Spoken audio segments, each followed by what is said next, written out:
미국의 한 의학협회지를 보면 술은 연간 500만 명을 정신분열증으로 만들고 2만 명을 교통사고로 죽게 하고 국민병의 제1위인 이 정신분열증의 원흉이며 도덕과 가정 그리고 사회와 국가의 적이라 이렇게 규정을 했습니다.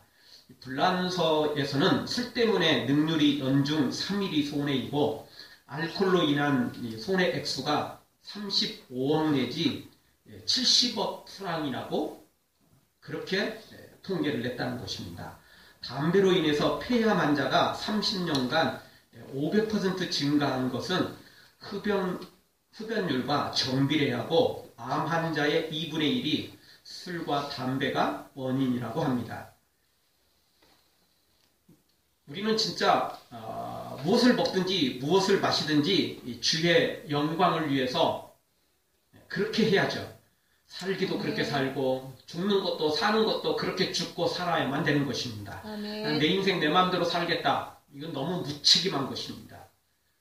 가깝게는 우리 부모가 있고 또 형제 또 친구들이 있으며 또 영적으로는 우리 하나님이 계시기 때문에 내 인생 내 마음대로 살겠다라는 것은 너무 막무가내 삶이고 너무 무책임한 삶입니다. 왜냐하면 나는 나 혼자 태어난 것도 아니고 나 혼자 산 것도 아니기 때문에 절대 나 혼자 내 마음대로 살아가는 인생은 아닌 것입니다. 태어날 때부터 우리는 빚진 자로 태어났고 수많은 사랑의 빚진 자로 살아가고 있기 때문에 그 빚을 누군가를 통해서 또 갚아줘야만 되는 거죠. 그렇게 사는 것이 아름다운 삶인 것이지 마치 자기 혼자 태어나서 자기 혼자 살았다가 그래서 그냥 자기 혼자 떠나면 되는 것처럼 생각하는 것은 인생을 몰라도 한참 모르는 것이죠. 사실 술, 담배가 거룩의 기준은 아닙니다. 정확히 말하면 이 거룩의 기준이 될 수는 있지만 아주 낮은 단계의 기준에 불과합니다. 이 거룩의 기준은 악을 버리고 선을 행하는 것입니다. 모든 면에서 말씀대로 선을 행하는 것이 이 거룩의 기준인데 이게 뭐 사실 술, 담배는 그 거룩의 기준에 비하면 너무나 낮은 단계입니다. 낮아도 한참 낮은 것입니다. 그것은 유치원 때 지킬 것들입니다. 그런데 지금 시대는 그렇지 않은 시대가 되어버렸습니다. 교회 다니면서 난 교회 다니니까 난 예수님 믿으니까 술 안 먹어요. 담배 안 펴요. 이렇게 말하면 옛날에는 누구나 수긍을 했고 뭐 특별한 경우가 아니면 다시 권하지도 않았습니다. 그런데 지금은 그렇지 않다고 합니다. 교회 다니니까 술 안 먹어. 이렇게 말하면 많은 사람들이 뭐라고 말하면 내가 들으니까 누구누구 장로는 누구누구 안수집사는 누구누구 권사는 다 먹더라. 너만 뭐 특별하게 신앙생활 한다고 그래? 이러면서 그들은 절대 멈추질 않는다는 것입니다. 그 이야기는 그만큼 장로나 안수집사, 권사 중에 술 먹는 사람이 많다는 이야기죠. 그러면 그걸 보여줬으니까 그 사람들이 이야기하는 거 아닙니까? 이제는 뭐 맥주는 음료수라고 생각하는 시대가 되어버렸으니까 참으로 걱정인 시대입니다. 이렇게 간단한 것조차 세상을 닮아가고 있으니 정말 이 수준보다 훨씬 높은 거룩은 정말 용언한 일이 아닐까 두려운 마음까지 생깁니다. 이제는 거짓말 정도는 애교 수준으로 봐주는 이런 시대가 되어버렸습니다. 어쩌다가 이렇게 한국교회가 성도들이 이렇게 타락을 했는지 이루 말할 수 없는 일입니다. 어쩌다가 교회가 이렇게 성도들이 세속화되고 혼합화되었는지 정말 부끄럽고 두려운 일입니다. 구약의 이스라엘 백성들이 가나안을 점령하고 얼마 지나지 않아 그 가나안 족속을 닮아가 버린 것처럼 똑같이 지금 이 시대가 교회가 성도들이 세상을 닮아가고 있습니다. 아니 예수님 닮아가라고 불렀더니 거룩해지라고 불렀더니 교회를 다니면서 예수님 닮아간 게 아니고 예수님을 믿으면서 예수님 따라가는 게 아니고 세상을 닮아가고 세상을 따라가고 있더라는 것입니다. 그래서 예수님께서 누가복음 18장 8절에서 그러나 인자가 올 때 세상에서 믿음을 보겠느냐 탄식하신 것과 같이 지금 시대가 그런 시대가 돼가고 있습니다. 세상은 두말할 것도 없고 이제 거룩해야 될 교회까지 성도들까지 믿음에서 흔들리고 있으니 큰일이 아닐 수 없습니다.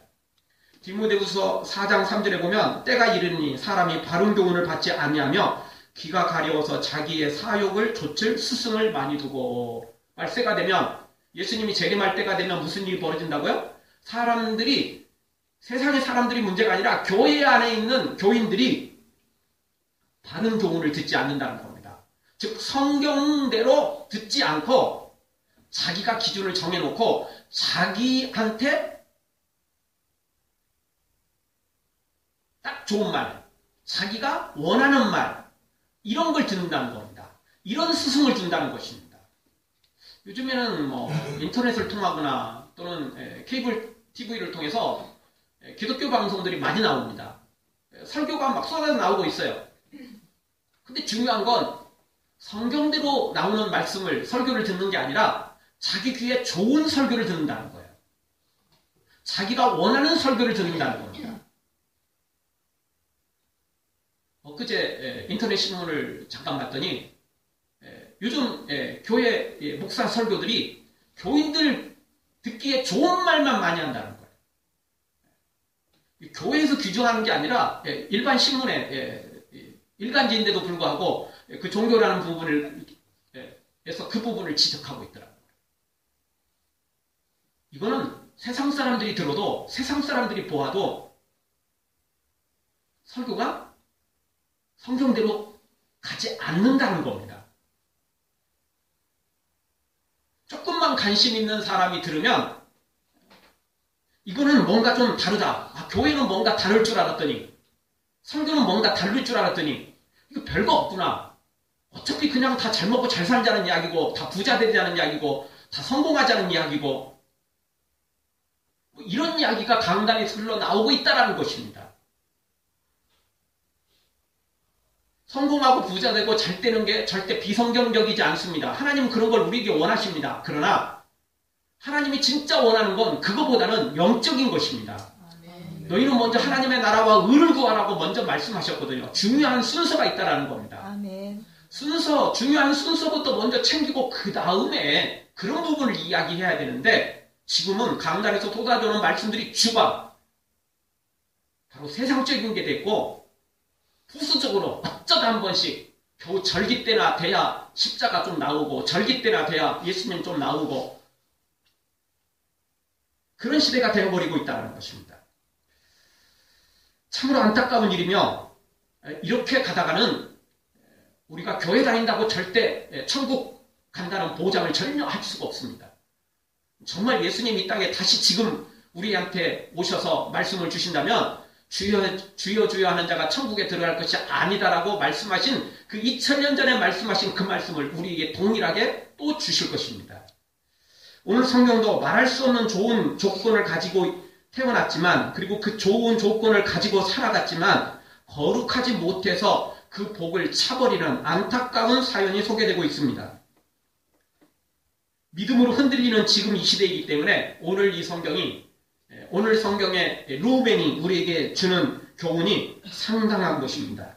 사랑하는 성도 여러분, 재림 때가 오면 믿음에서 흔들리는 시대임을 기억하고 더욱더 믿음으로 거룩하게 살아가는 세상 닮지 말고 예수님 닮아가는 우리 모두가 되어지기를 그래서 천국을 소유하는 우리가 되어지기를 주의 이름으로 축원합니다. 자, 오늘 말씀 통해서 우리에게 주시는 말씀은 첫 번째는 사람들 중에는 출생부터 금수저 인생이 있다는 것입니다. 태어나는 순간 금수저 물고 금수저로 살아가는 사람이 있더라는 것입니다. 루벤은 야곱의 12아들 중 첫 번째 장남이었습니다. 지금 시대야 장남이든 차남이든 별 차이 없죠. 별 차이 없습니다. 저도 장남이지만 태어나고 그 다음 살아갈 때는 어느 정도 혜택을 받았어요. 장남이 그때는 좀 우선이었잖아요. 지금은 장남이라고 특별한 것도 없고 차남이라고 또 차별받을 것도 없습니다. 별로.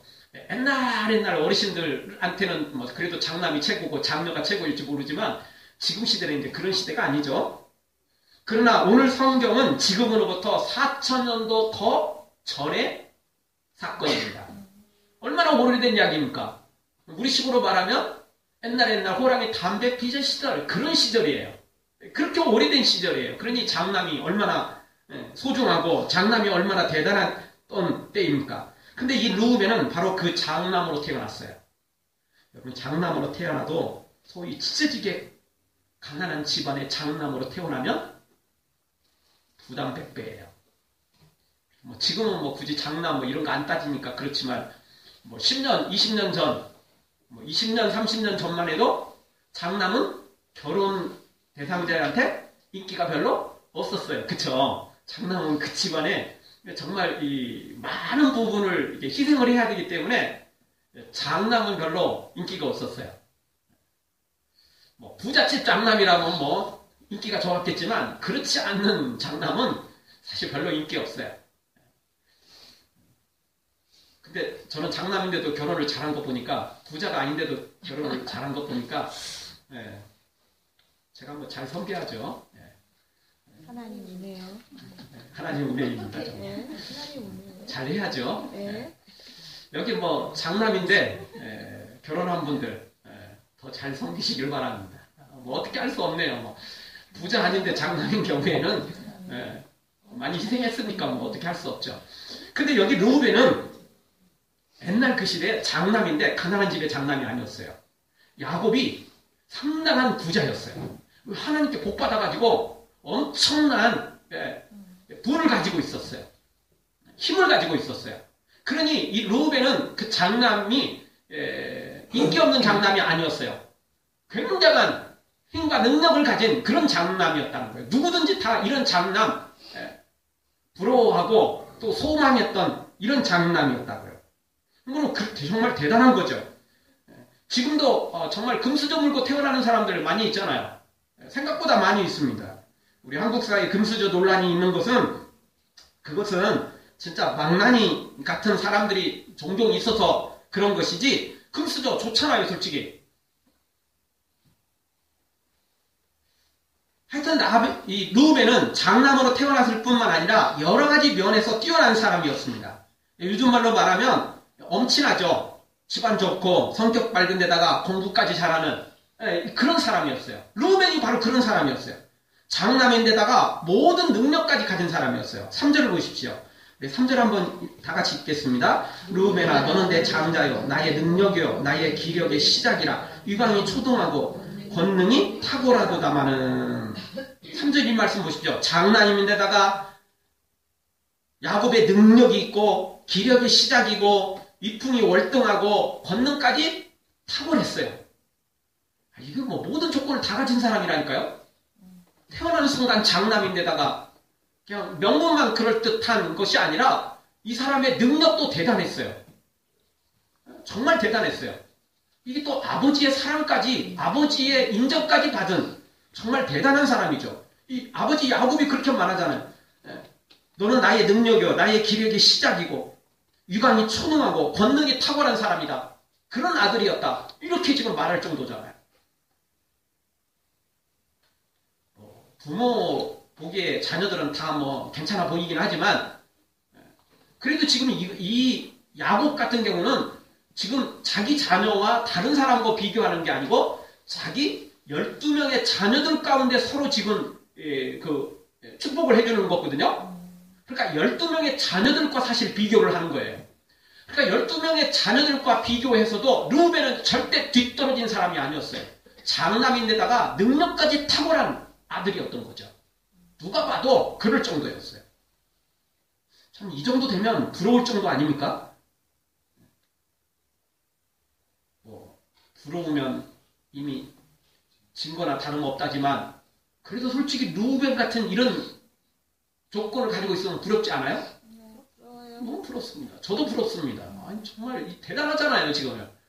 저는 장남인데 이런 집안의 장남은 아니고 또 이런 능력도 안 가지고 있는 것 같아가지고 진짜 이런 르우벤 같은 사람 부럽습니다. 이런 부잣집의 장남에다가 이런 능력까지 가지고 있으니 얼마나 대단한 겁니까? 참 부러울 정도입니다. 부러울 정도입니다. 근데 부러운 것 때문에 우리가 시기 질투하고 또 우리 자신을 원망하다가 부모를 원망하다가 하나님을 원망하다가 내 자신을 제대로 살아가지 못한다면 내 자신을 또 제대로 사랑하지 못하고 귀히 여기지 못한다면 그것처럼 미련하고 어리석은 것도 없습니다.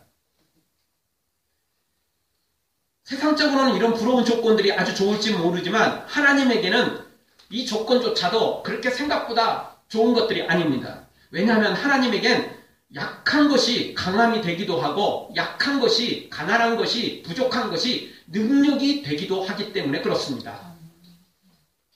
하나님에게는 능히 이 모든 것까지 바꿀 수 있는 저주를 축복으로 바꿀 수 있는 능력까지 가지고 계신 분이 우리 하나님이신데 이런 것 때문에 부러워서 배 아파하고 시기 질투하고 좌절하고 내 인생을 저주할 필요는 없다는 겁니다. 아니, 부족하기 때문에 우리 하나님 앞에 나와서 은혜를 구하고 능력을 구해서 능히 이겨낼 수 있다는 것입니다. 우리가 잘 아는 야베스의 기도에서 야베스를 알 것입니다. 사실 야베스의 기도는 예전에는 사실 별로 생각도 잘 안 했던 그런 사람이었습니다. 그도 그럴 것이 이 야베스가 나오는 성경은 역대상 말씀인데 족보가 계속 나와가지고 너무너무 지루해가지고 성경을 읽다가 포기하고 또 포기해야 될 그런 명단만 계속 나옵니다.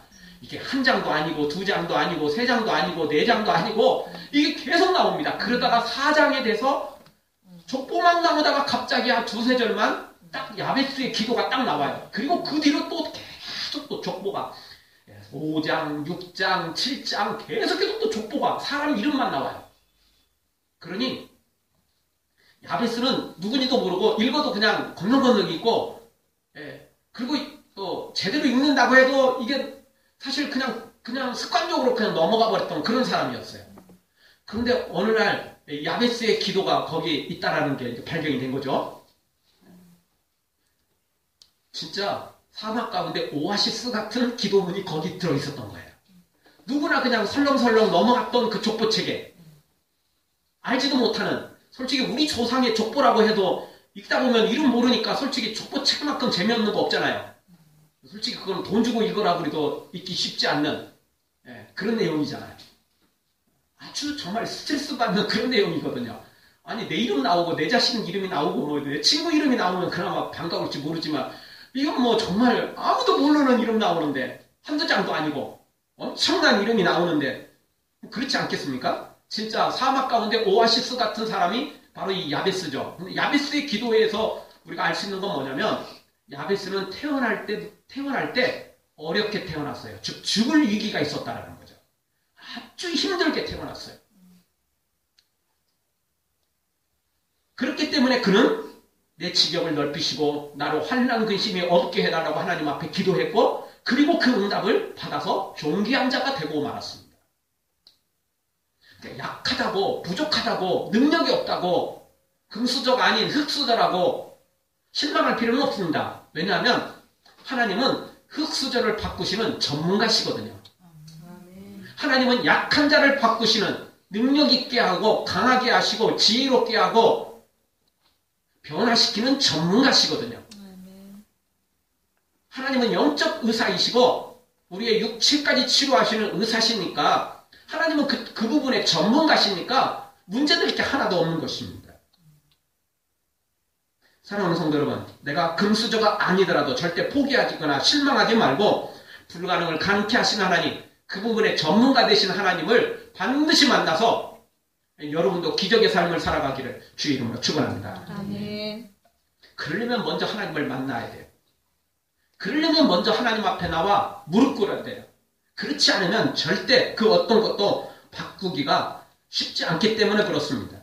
세상에 뭐 개천에 용나듯 그런 경우가 있긴 있지만 그것은 어쩌다 한 번씩 이루어지는 일입니다. 그러나 우리 하나님 앞에 나와서 엎드리기만 하면 이 기적을 체험한 사람이 한둘이 아닌 것입니다. 우리 모두 루벤같이 이런 금수저 아니다 할지라도 절대 실망치 말고 그 하나님을 만나고 또 만나서 기적을 만들어가는 여러분의 인생이 되어지기를 주의 이름으로 축원합니다. 두 번째 주시는 말씀은 아무리 금수저 물고 태어났다 할지라도 거룩하지 않으면 추락한다는 것입니다. 끊어진다는 것입니다. 실패한다는 것입니다. 루벤 이렇게 좋은 금수저 물고 태어났음에도 불구하고 그는 추락을 해버리고 맙니다. 오늘 요즘 시대에 금수저 논란을 일으킨 재벌 3세 망나니처럼 입에 담기도 부끄러울 정도로 망나니가 되어버렸던 것입니다. 아버지의 침상에 올라 더럽혔기 때문에 그렇습니다. 진짜 사형을 시켜도 부족하지 않을 정도로 막가파가 되어버린 사람이 바로 루벤이었던 것입니다. 혈기왕성한 젊은 나이에 한순간 실수라고 말할 수도 있겠지만 그래도 절대 해서는 안 되는 일을 하고 말았습니다. 루벤의 이 죄로 말미암아 탁월했던 그의 모든 것을 잃어버리게 됩니다. 절대 바꿀 수 없을 것 같은 그 장남의 권리조차 넘어가 버렸습니다. 사실 뭐 장남으로 태어났으니까 장남인 건 어떻게 바꿀 수 없지만 장남의 권리가 넘어가 버린 겁니다. 장남의 그 장자권의 복이 넘어가 버렸습니다. 그리고 그가 가지고 있는 모든 능력마저도 결국 사라지고 말았습니다. 루벤은 너무나 좋은 걸 가지고 태어났고 너무나 좋은 걸 누리고 살았지만 그걸 가지고 엉뚱한 짓을 해버린 것입니다. 사용당하지 않고 집에서 추방당하지 않는 것조차도 감사할 만큼 그렇게 루벤은 큰 죄를 지고 말았던 것입니다. 그래서 오늘 우리는 루벤을 통해서 죄를 지으면 어떤 좋은 것을 가지고 있다 할지라도 추락하고 끊어진다는 사실을 기억해야 됩니다. 아무리 탁월한 능력을 가지고 있다 할지라도 아무리 좋은 조건을 가지고 있다 할지라도 죄를 지으면 추락한다는 것입니다. 이거는 뭐 세상에서도 마찬가지죠. 한순간 추락하는 건 쉬운 것입니다. 다행히 빠른 회개와 철저한 회개를 통해서 거듭나면 다시 한번 기회가 주어질 수도 있겠지만 그러나 회개도 제대로 하지 않는다면 더 이상 기회는 없어져 버리는 것입니다. 또 하나 생각해 볼 수 있는 건 거룩하지 않아도 위험하다는 것입니다. 죄 짓는 건 뭐 두말할 것도 없고 거룩하지 않아도 위험할 수 있다는 것입니다. 출애굽기 4장에 보면 모세가 하나님의 응답을 받고 애굽으로 가죠. 자기 동족을 끌어내기 위해서 해방시키기 위해서 애굽으로 갑니다. 그런데 하나님께서 중간에 모세를 만나서 모세를 죽이려 하십니다. 이유가 뭐였죠? 모세가 두 아들에게 할례를 행하지 않았던 것입니다. 모세의 아내 십보라가 즉시 차도를 취해서 두 아들에게 할례를 행합니다. 그래서 살게 됩니다. 사명보다 더 중요한 것이 바로 이 거룩입니다. 말씀대로 순종하는 것입니다. 모세가 나쁜 짓 해진 거 아니에요? 사람 죽인 거 아닙니다. 사기친 거 아닙니다. 자기 영웅심에 지금 애굽으로 가는 것도 아니에요. 하나님의 명령을 받아가지고 애굽으로 가는 중이라고요. 그런데도 불구하고 하나님께서 모세를 죽이시려 하셨다는 겁니다. 실제 뭐 모세를 그냥 뭐 죽이기 위해서 하신 건 아니고 모세에게 그만큼 너의 죽음과 같은 죽음보다도 더 귀한 것이 바로 거룩이다. 말씀대로 순종하는 것이다. 내가 너를 불렀고 내가 너를 보내지만 네가 말씀대로 순종하지 않으면 너는 어떤 것도 할 수 없다라는 것을 경고하시는 내용이죠. 그만큼 할례가 중요했던 거예요. 그만큼 말씀대로 순종하는 것이 중요했던 거죠. 왜? 성경에 아이가 태어나면 하나님의 백성들은 태어난 지 8일 만에 꼭 할례를 행해야 됐어요. 근데 그걸 모세가 안 했던 거예요. 안 했으면 애굽으로 갈 때 출발하기 전에 그래도 해야죠. 그때라도. 왜냐하면 그동안은 40년 동안 모세가 하나님께 좀 실망하고 하나님 앞에 제대로 믿음을 지키지 못했던 게 사실이잖아요. 이제 부름받았으니까 이제 다시 하나님 만났으니까 이제 순종해야 하잖아요. 말씀대로 순종해야 하잖아요. 그런데 여전히 지금 또 안 한 거예요. 그냥 하나님 나 보냈으니까 하나님이 날 특별히 선택했으니까 하나님이 나를 특별히 사랑하시니까 그냥 나는 내 마음대로 할 거야. 뭐 이거죠 이거. 나는 하나님의 특별한 사람이야. 이렇게 교만한 마음을 가져버렸던 것입니다. 그러나 여러분 기억해 하셔야 됩니다. 그 어떤 직분도 그 어떤 사명도 거룩보다 중요하지 않습니다. 아멘. 말씀대로 순종하는 것보다 더 중요한 건 없는 것입니다. 아멘. 우리의 기준은 바로 이 성경이어야만 됩니다. 우리의 기준은 바로 이 예수님이어야만 됩니다. 우리의 기준이 세상이 아닙니다. 우리의 기준이 다른 교회가 아니에요. 우리의 기준이 다른 직분자나 또 다른 어떤 사람들이 아니라는 것입니다. 우리의 기준은 오직 성경이고 우리의 기준은 바로 예수님이라는 것입니다. 세상의 교회들이 다 그렇게 가더라도 우리는 여전히 성경을 따라가야 됩니다. 예수님이 세우신 그 교회의 모습을 닮아가야 되는 것입니다. 세상의 모든 교회들이 다 똑같은 길로 가도 우리는 그런 교회를 따라가는 게 아니라 우리는 오직 성경을 따라가며 성경에서 가르쳐 주신 말씀대로 따라가는 교회가 또 성도가 되어야 된다는 것입니다. 그렇지 않으면 우리는 제대로 된 교회가 될 수가 없는 것입니다. 제대로 된 성도가 될 수 없는 것입니다. 따라서 오늘 우리는 무조건 우리 이 말씀대로 살아가야 되고 말씀대로 순종해야만 되는 것입니다. 성경이 멈추는 데서 우리도 멈추고 성경이 가는 데까지 가고 성경이 가라는 곳까지 가고 성경대로 살아야만 된다는 것입니다. 믿음 흔들리고 사람들 주를 떠나도 나는 주를 섬기리. 주님의 나라는 영원히 쇠하지 않네. 나는 주를 신뢰해. 아무리 교회가 또 다른 교인들이 흔들리고 예수님을 잘 믿는 것처럼 보여도 대단한 간증들을 하는 것처럼 보여도 만약 예수님을 제대로 닮아가지 않고 있다면 만약 말씀대로 제대로 순종하지 않고 있다면 루벤처럼 정말 큰 복을 받았고 그리고 지금 큰 복을 그동안 받아왔음에도 불구하고 이렇게 거룩하지 못하다면 한순간 추락할 수 있다는 사실을 우리가 반드시 기억해야 됩니다. 옛날에 받은 복, 옛날에 받은 응답들, 옛날에 받은 기적들 이것이 우리의 미래를 보장하지 않습니다. 우리의 미래를 보장하는 것은 예수님만 바라보고 예수님만 따라가는 것입니다. 오직 말씀대로 순종할 때 가능한 것입니다. 아멘. 그래서 성경은 섰다고 생각하는 그 순간 넘어질까 조심하라고 우리에게 말씀해 주고 있는 것입니다. 우리는 끝까지 어떤 상황에서도 어떤 때라도 그리고 아무리 사람들이 어느 곳으로 달려간다 할지라도 우리는 사람들이 가니까 따라가지 말고 교회들이 가니까 똑같이 가지 말고 우리의 기준은 오직 예수님, 우리의 기준은 오직 성경임을 기억하고 이 말세가 될수록 더더욱 말씀대로 성경대로 우리 예수님 닮아가는 우리 모두가 되어 반드시 우리의 도착점이 천국이 되고 그리고 그 상급을 받아 누리는 하나님의 사람들로 세워지기를 주의 이름으로 축원합니다. 아멘. 기도하겠습니다. 통솔 한번 기도할 때 주님